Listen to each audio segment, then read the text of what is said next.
Hello everyone, मैं doctor Swati Sharma English सूत्रा में आप सभी का स्वागत करती हूँ। और भाई मैं आई हूँ पहले दिखा दूँ, ये है target junior series 6 English literature and language.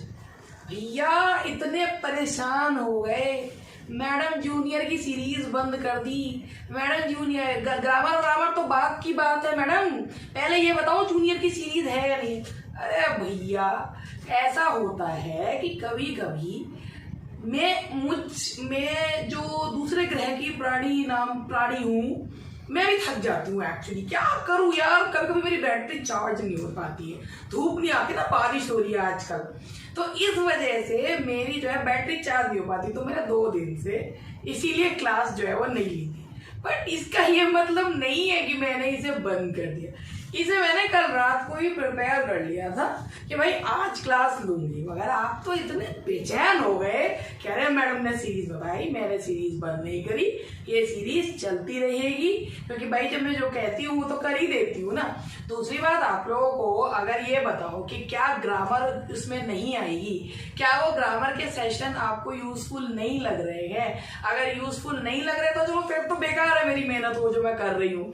लेकिन अगर यूजफुल लग रहे हैं तो उसको भी अवेल कीजिए ना, उसको क्यों नहीं अवेल कर रहे हैं। आप बताइए कि अगर मैं ग्रामर पढ़ा रही हूँ तो ग्रामर जो है मुझे पता है कि मैं बहुत अच्छी ग्रामर भी पढ़ाती हूँ, तो भाई आप उसे भी avail yourself that opportunity as well, अपने आप को उसको भी लीजिए ना।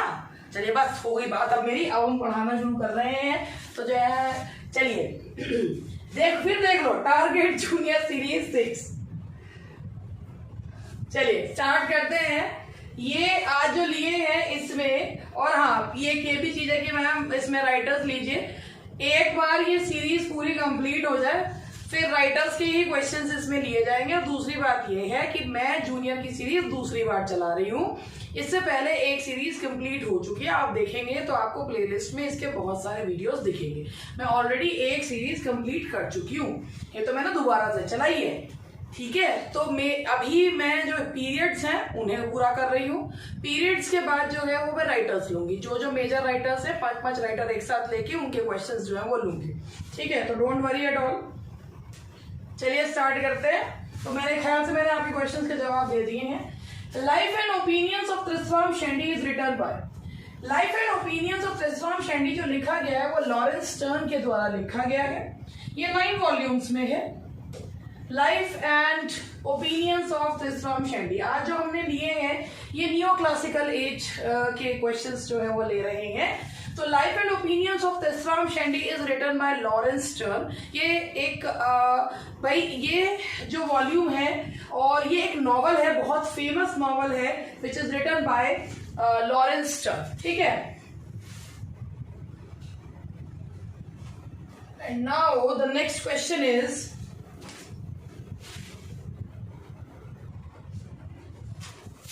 Now question number 2। मैंने आपको बताया तो याद रखिएगा 9 वॉल्यूम्स में ये है, 1759 में आया था। Question number 2, Don Quixote is a picaresque novel by. Don Quixote जो कि एक पिकारेस्क नॉवल है, पिकारेस्क जो वर्ड लिया गया पिकारो, यानी कि द स्टोरी ऑफ अ रग।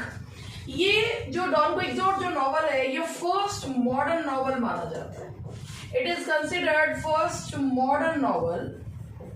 और ये जो नॉवल है ये लिखा है सर्वांटीज, स्पेनिश राइटर सर्वांटीज के द्वारा ये लिखा गया है। डॉन क्विक्सोट एक स्पेनिश वर्क है और ये picaresque novel first modern novel which was written by Cervantes. And now the next question is, who wrote Roxana. भाई देखिए ये जो नॉवल है ना ये लिखा गया है डेनियल डीफो के द्वारा। इसका जो सबटाइटल है that is the unfortunate mistress, that is unfortunate mistress। और ये जो नॉवल है ये डेनियल डीफो के द्वारा लिखा गया। रुक्साना तो उसको बहुत बाद में नाम मिलता है, उसका नाम जो है वो सूजन है। ये कहानी जो दिखाई गई है एक ऐसी औरत की दिखाई गई है जिसकी 15 साल की उम्र में शादी हो जाती है और उसके 5 बच्चे होते हैं। उसके बाद कैसे सर्कमस्टांसेस उसको फोर्स करती हैं कि अपने उन 5 बच्चों को अपनी सिस्टर इन लॉ के पास छोड़कर, उसका हस्बैंड उसे ऑलरेडी छोड़ के भाग चुका है, पहले वो सरवाइव करने के लिए खुद को किसी अपने मकान जो उसका लैंडलॉर्ड है उसकी कीप बनाती है, एंड देन इट कंटिन्यूज, और पता नहीं कितने लोगों की वो कीप बनती है, तो इसलिए इसे कहा गया द अनफॉर्चुनेट मिस्ट्रेस। और ये कहानी जो है वो एक एब्रप्ट मोड पर जो है खत्म हो जाती है। तो ये लिखी गई है रुक्साना डैनियल डिफो के द्वारा, that is the subtitle is the unfortunate mistress. The Gothic novels are, ये जो गोथिक नॉवेल्स थे ये आए थे, ये Gothic novels basically 19th century में, हालांकि लिखे तो ये पहले भी गए लेकिन 19th सेंचुरी में ये आए थे। गोथिक नॉवेल्स जिसमें horror, supernatural elements, medieval age की कैसल दिखाई जाती थी। इसमें जो इस जॉनरा को फेमस बनाया, जो इसके पायनियर कहना चाहिए, दैट वाज हॉरेस वॉलपोल, जिन्होंने कैसल ऑफ ओट्रेंटो भी लिखा है। तो that is where the tales of horror, terror and supernatural being. Even Mary Shelley का फ्रैंकेनस्टीन और द मॉडर्न प्रोमेथ्यूस, ये भी साइंस फिक्शन का प्रीकर्सर, और इसके अलावा इसे गोथिक नॉवल भी कहा जाता है। The writers of Gothic novels are Anne Radcliffe, Udolpho, Horace Walpole, The Castle of Otranto, Clara Reeves, सारे के सारे ही जो हैं ये Gothic novels के राइटर्स हैं। The greatest historical novelist or father of historical novel was Sir Walter Scott. Sir Walter Scott, he was known as the father of English historical novels, और ये सबसे महान जो है वो historical novelist थे। The famous Gothic novel Castle of Otranto has been written by Horace Walpole. Scott immortalized an area in his historical novels which is known as, भाई Scott ने जो नॉवल की एक सीरीज लिखी है जिसका नाम है वेवरले, बहुत लंबे समय तक ये वेवरले सीरीज ही कहलाई। Waverley was the name of the first novel, और इसे वेवरले सीरीज इसलिए कहते हैं क्योंकि स्कॉट ये एनोनिमसली पब्लिश हो रही थी, स्कॉट ने इनके ऊपर अपना अधिकार दिखाया ही नहीं था। तो जो हिस्टोरिकल नॉवेल्स में जो जाने जाते हैं that is known as Waverley. Waverley was the name of the first novel. Swift's Gulliver travels, Swift जो है जोनाथन स्विफ्ट, वो एक सटायरिस्ट थे, उनका बहुत ही बिटर सटायर होता था। स्विफ्ट अपने उन्होंने battle of books, tale of tub, sir William Temple के लिए वो उनके रिश्तेदार थे, तो उनके बहुत उसके काम किया करते थे। जर्नल टू स्टेला, ये सब स्विफ्ट की रचनाएं हैं। स्विफ्ट ने जो ये गुलिवर्स ट्रेवल लिखा है, ये देखने में ऐसा लगता है जैसे बच्चों की कहानी है, but it's a satire, it's a political satire as well. और इसमें जो है उन्होंने जो लिलीपुट है उसके माध्यम से इंग्लैंड के लोगों को सटायराइज किया है। तो बड़ा, हालांकि ये स्विफ्ट गुलिवर्स ट्रेवल तो फिर भी इतना बिटर सटायर नहीं है। स्विफ्ट का सबसे ज्यादा बिटर सटायर है Modest Proposal. The neo classical age refers to, सबसे पहले अगर हम बात करें नियो क्लासिकल एज, अच्छा एक क्वेश्चन मुझसे अभी किसी ने लिखा भी था कि ma'am the shortest period on the history of English literature is, तो भाई रेस्टोरेशन पीरियड को इसलिए नियो क्लासिकल एज के अंदर में उसको ले लेते हैं। रेस्टोरेशन पीरियड मोनार्की रेस्टोर्ड हुई थी, 1660 से 1700 तक का पीरियड है, 40 साल का जो 1660 से 1700 बहुत छोटा सा पीरियड है, इसीलिए वही शॉर्टेस्ट पीरियड ऑफ जो है हिस्ट्री ऑफ इंग्लिश लिटरेचर में है। और नियो क्लासिकल एज की अगर हम बात करें तो नियो मतलब होता है नहीं, इसे स्यूडो क्लासिकल भी कहा जाता है। स्यूडो क्लासिकल का मतलब होता है छदम, नकली क्लासिकल एज।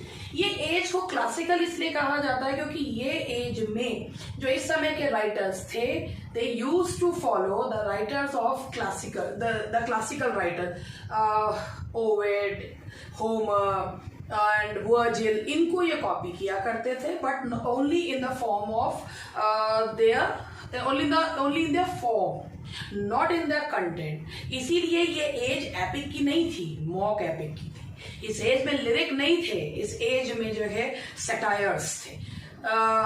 इस एज में जो पीरियोडिकल्स थे, तो नियो क्लासिकल एज जो है किसे कहा जाता है, 18th सेंचुरी को कहा जाता है। पोप जो है वो इसके रिप्रेजेंटेटिव राइटर थे। Now the next question is who is the famous writer of mock epic. देखिए एपिक्स जो लिखे जाते थे वो क्लासिकल एज में लिखे जाते थे। एपिक्स होते क्या है, एक हीरो की कहानी, उसके एडवेंचर्स की कहानी, और एपिक्स में एपिक सिमिलीज का यूज किया जाता है, हीरोइक कपलेट्स में लिखे जाते थे। अब मॉक एपिक क्या होते हैं, मॉक एपिक होते हैं एपिक की मजाक उड़ाते। लिखने का तरीका, the form is the same like the epic but the content is trivial, तो उसे क्या कहा जाता है, मॉक एपिक। और इसमें भी लिखने में जो भैया जिसको बहुत ही जिनको इसमें बहुत अच्छी जिनका हाथ था वो और कोई नहीं थे, वो थे 4 feet 6 inches tall Alexander Pope, जो बहुत ही ज्यादा जो है जिनकी जो कलम में अग्नि थी। ये कहते हैं कि डंसियट लिखने के बाद बंदे को पिस्टल्स रख के घूमना पड़ता था कि इतना ज्यादा जो है लोग उसको डेथ थ्रेट्स उनको आने लगे थे। तो he used to keep pistols in both of his pockets. मतलब ऐसा मैंने पढ़ा है, अब मुझको नहीं पता बट ऐसा मैंने पढ़ा है। The name of sir Roger de Coverley was popularized by, देखिए इस एज में यानी कि 18th century neo classical age में पीरियोडिकल्स आए थे। इस समय ही 2 पार्टीज जो है वो उभर कर आई थी, विक्स एंड टोरीज। और ये जो पार्टीज थी इनको एक दूसरे की बिल्कुल ऑपोजिट पार्टीज थी।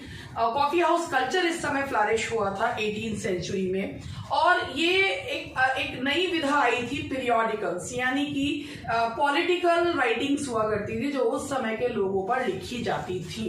तो ये जो एक कैरेक्टर है सोसाइटी में से एक कैरेक्टर को इमोर्टलाइज किया था, एक कैरेक्टर को सर रोजर डी कॉवर्ले के नाम से किन्होंने किया था, Edison. Who is the greatest master in the presentation of Dorian Ode? Dorian Ode को ये कहते हैं भाई कोरल ओड, पिंडारिक ओड,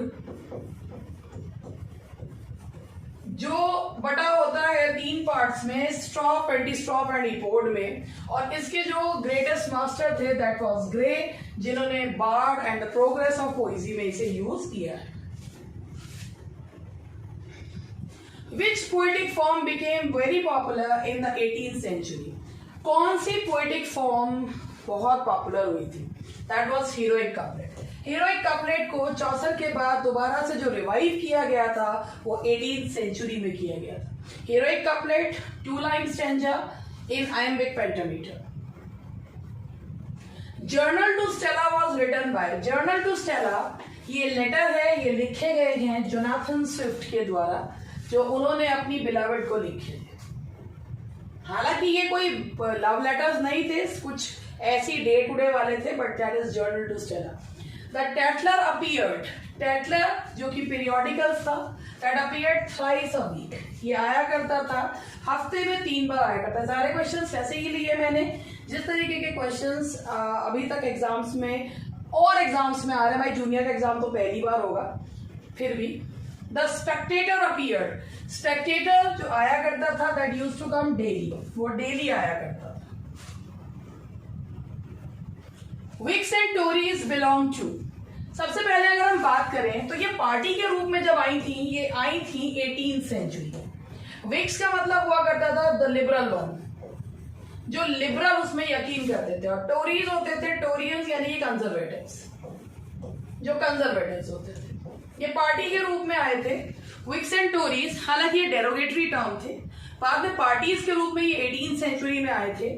विक्स जो थे वो ये मानते थे जो लिबरल इन थॉट वो विक्स थे, जो कंजर्वेटिज्म राजा के उसमें यकीन रखते थे वो थे Tories.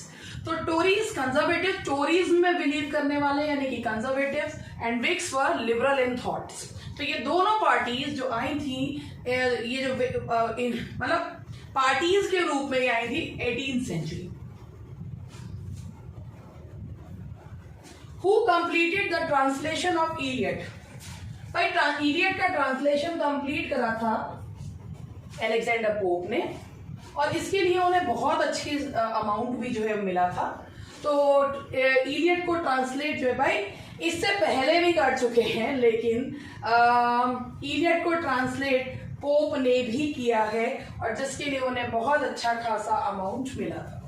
London is a poem by, London जो पोएम है, लंडन नाम की पोएम कई लोगों ने लिखी है। और तो डॉक्टर सैमुअल जॉनसन कैसे पीछे रहते, जब वो लंदन में शिफ्ट हुए थे तो लंदन पोएम उन्होंने भी लिखी थी।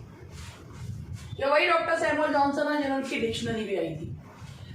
During the Augustan age, dash came to be regarded as an essential quality of English literature. Augustan age यानी कि नियो क्लासिकल एज, इस समय पे किस चीज को इंग्लिश लिटरेचर की एसेंशियल क्वालिटी माना जाता था? तो मैंने अभी आपको बताया कि जितने भी ऑगस्टन राइटर्स थे, they followed as their model the classical writers. तो क्लासिसिज्म को फॉलो किया जाता था। Who called the 18th century our admirable and indispensable 18th century? ये वही है जिन्होंने 18th century को the age of prose and reason कहा है। Is none other than Matthew Arnold. She stoops to conquer by Goldsmith. She stoops to conquer all the mistakes of a night, जो इसका subtitle है Mistakes of a Night। ये anti sentimental comedy है भाई। आज के समय में परिप्रेक्ष्य में इसे रोमांटिक कॉमेडी भी माना जाता है, और वैसे ही जब तब आई थी तो ये एंटी सेंटिमेंटल कॉमेडी थी, क्योंकि ये सेंटिमेंटल कॉमेडी के विरोध में आई थी। एंटी सेंटिमेंटल कॉमेडी वो होती है जिसमें अपीयरेंस पे ज्यादा, कैरेक्टर पे कम ध्यान दिया जाता है। कैरेक्टर मतलब रियल कैरेक्टर, जो लस्ट के इंट्रिकेट रिलेशनशिप में बंधी हुई होती है, that is known as anti sentimental comedy. और शी स्टूप्स टू कॉन्कर, ये एक एंटी सेंटिमेंटल कॉमेडी है गोल्डस्मिथ के द्वारा लिखी हुई, और जिसका नाम है और सबटाइटल है the mistakes of a night. The autobiography is the literature of self revelation. भाई ऑटोबायोग्राफी जो होती है उसमें व्यक्ति अपने बारे में बताता है। ये भी इसलिए लिए गए क्योंकि ये भी सेंचुरी में आए थे, ये भी सेंचुरी में आए थे। ये वर्ड जो है वो ऑटोबायोग्राफी इसी तभी यूज किया गया था। तो जर्नल के रूप में, डायरी के रूप में, एसे के रूप में, ऑल ऑफ दीज। तो इसका आंसर है ऑल ऑफ दीज।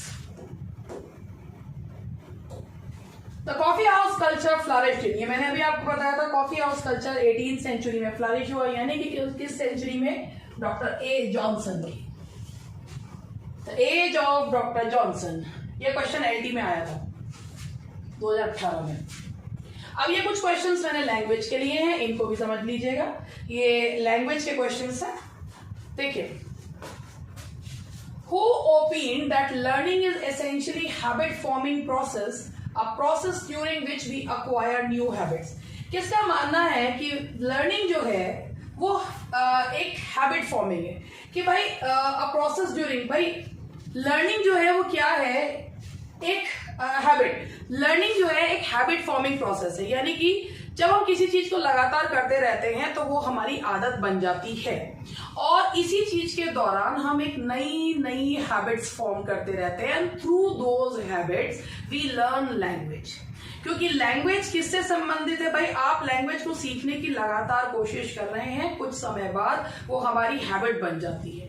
और हैबिट जब नई नई हैबिट्स जो हैं, और उसमें जैसे जैसे भाषा के और सोपान हम पार करते जाते हैं तो नई नई हैबिट्स भी हम लोग बनाते जाते हैं। And this is how we keep on learning language. तो ये मानना था किसका? ये मानना था H.E. पामर का। H.E. पामर का ये मानना था। And now the next question is, a learner is learning to pronounce the word correctly. अगर एक लर्नर जो है शब्द को सही तरीके से प्रोनाउंस करना सीख रहा है, spell the word correctly, word को स्पेल सही कर रहा है, एंड हैव करेक्ट इंटोनेशन, और भाषा आवाज या उतार चढ़ाव बिल्कुल सही है, he or she is developing aspect of language development। कौन सा? तो वो डेवलप है फोनिक, यानी कि साउंड उसको जो है वो डेवलप कर रहा है। तो इसे क्या कहा जाता है? फोनेटिक्स। फोनेटिक्स को जो है वो डेवलप कर रहा है। Which of the following is not a language component? इनमें से कौन सा लैंग्वेज का कंपोनेंट नहीं है? साउंड है, भाई भाषा बोलते हुए हर शब्द का, हर अक्षर का एक साउंड है। स्ट्रक्चर होता है कि जब तक उनको सही उसमें रखेंगे नहीं तो वो जो है शब्द का अर्थ का अनर्थ भी हो जाता है। वो क्या, इट्स अ मस्ट। एक्यूरेसी जो है वो जरूरी नहीं है, आपको कैसे बोलना है कि एक्यूरेसी कोई जरूरी लैंग्वेज का कंपोनेंट नहीं है। साउंड, स्ट्रक्चर, वोकैबुलरी है, मगर सही बोल रहे हैं नहीं बोल रहे हैं, that is not the component of language. Language acquisition means, language ग्रहण करने का अर्थ क्या है? Learning a language naturally without much practice, learning a language with much practice, learning a language in school, learning a language at home. Language acquisition, language ग्रहण करने का मतलब है कि जब आप बिना प्रयास के लैंग्वेज को ग्रास्प करते चले जाते हैं तो उसे क्या कहा जाता है? Language acquisition. When you try something to learn, that is learning. और जब माहौल के हिसाब से यू कीप ऑन लर्निंग, आप चीजें को सीखते चले जाते हैं, आपको अलग से एक्स्ट्रा ट्राई नहीं करना पड़ता, तो ये जो है वो लैंग्वेज एक्विजिशन कहलाता है। और इसके लिए है learning a language without much practice. The chief objective of teaching English at primary level should be, अगर इंग्लिश को प्राइमरी लेवल पे पढ़ाया जा रहा है तो चीफ ऑब्जेक्टिव क्या होना चाहिए? The learners know the rules of English, क्या लर्नर्स को इंग्लिश के रूल्स बहुत अच्छे से रटे हुए होने चाहिए? The learners score good marks in this exams, क्या अगर अच्छे एग्जाम मार्क्स आएंगे रटा के तो क्या मतलब, इसका मतलब भाषा बहुत अच्छे से कमांड है? The learners use English in different situation, English को अगर वो डिफरेंट सिचुएशंस में यूज कर पाते हैं। और the learners speak English like the British, आपको हम इंग्लिश बोलना सिखा देंगे, this is not the thing. भाई प्राइमरी लेवल पे इंग्लिश सिखाई जाती है तो उसका मतलब होता है कि क्या आप विभिन्न सिचुएशंस में इंग्लिश को यूज कर सकते हैं या नहीं। बच्चा को अगर कुछ सिखाया है तो वो विभिन्न सिचुएशन में उसे यूज कर सकता है या नहीं कर सकता, यही इसका ऑब्जेक्टिव है। काहे का रूल और काहे की कोई चीज, that is C. Which of the following is based on heuristic reasoning? देखिए heuristic reasoning का मतलब होता है रूल ऑफ थंब, यानी कि कौन सी कोई परिस्थिति है उसमें हम प्रॉब्लम सॉल्विंग स्किल्स को अपना लगाते हैं और जरूरी नहीं है कि जो हमारे स्किल्स हैं वो दूसरे पे भी अप्लाई करें और 100% एक्यूरेट हो।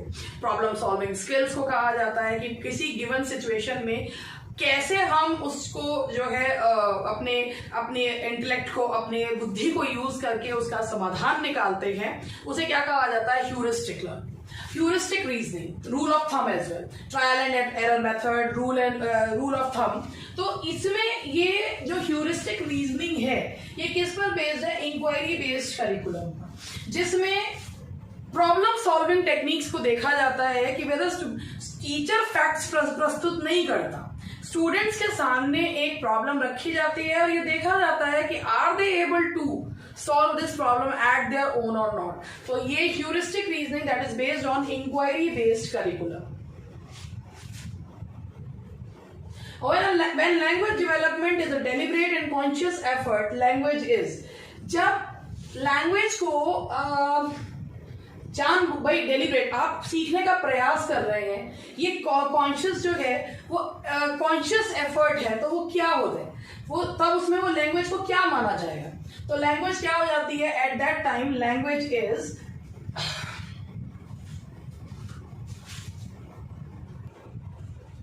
उसे कहा, मैंने अभी आपको बताया था कि जब नेचुरल एटमॉस्फेयर में कहते हैं तो जो एक्विजिशन है ये क्या है कि जब आप डेलिब्रेटली प्रयास करते हैं किसी भाषा को सीखने के लिए तो उसे क्या कहा जाता है? Language learn. Now the next one is when a child learns a language naturally without much practice it is called. भाई जब बच्चा भाषा को सीखता है बिना प्रयास ज्यादा करे तो उसे एक्विजिशन कहते हैं, लैंग्वेज ग्रहण करना, तो इसे कहा जाएगा लैंग्वेज एक्विजिशन। मतलब भाषा को सीखने के लिए अगर प्रयास कर रहे हैं, उसे बार बार ट्रायल एंड एरर मेथड से सीख रहे हैं या बाकी डेलिब्रेट एफर्ट है, तो that is learning, language learn. लेकिन अगर एटमॉस्फेयर की वजह से लैंग्वेज ऑटोमेटिकली आप सीख रहे हैं बिना किसी खास इनपुट के बगैर सीखा जा रहा है, तो that is language acquisition. Atmosphere से, हैबिट डेवलपमेंट से, तो अगर वो है लैंग्वेज एक्विजिशन। जैसे मदर टंग जो होती है that is acquired language acquisition, second language को लर्न किया जाता है। According to language acquisition theory, when there is a lack of sufficient information in the language input, there is universal grammar that applies to all. कि language acquisition theory के हिसाब से जब ज़्यादा वो नहीं है, sufficient information नहीं है, तो universal grammar आती है जो सभी human languages को apply करती है। तो इसका आंसर है D, human languages. In present era English teaching is facing, आज के समय में इंग्लिश टीचिंग किस चीज से जो है बड़ी दबी हुई है, वो है ओवर एम्फेसिस ऑन ग्रामर। बिल्कुल सही बात है, ग्रामर जो है भाई उसकी ग्रामर के रूल्स एंड रेगुलेशंस पे बहुत ध्यान दिया जाता है। Lack of language laboratory where students are given the opportunity to speak and test their own skills, ये हमारे यहाँ पर बहुत कम है ना के बराबर ही है। टीचिंग थ्रू ट्रांसलेशन, ये तो है ही कि ट्रांसलेट ग्रामर कम ट्रांसलेशन मेथड से पढ़ाया जाता है, ट्रांसलेट करके पढ़ाया जाता है सो दैट कि लोग जो है अपनी भाषा में उसको अच्छे से ग्रेस्प कर ले। तो भाई ऐसा है कि ये तीनों ही चीज से जो है भाषा जो है अंग्रेजी भाषा दबी हुई है। तो that is all of the above. तो हियर आई रेस्ट, यहाँ तक आप लोगों का आज का पार्ट जो है वो समाप्त होता है और सीरीज चल रही है, देख लीजिए। Thank you very much. दूसरे ग्रह के प्राणी को विदा दीजिए, अभी अपने ग्रह पे भी जाना है स्पेसशिप पे बैठ के। Bye bye.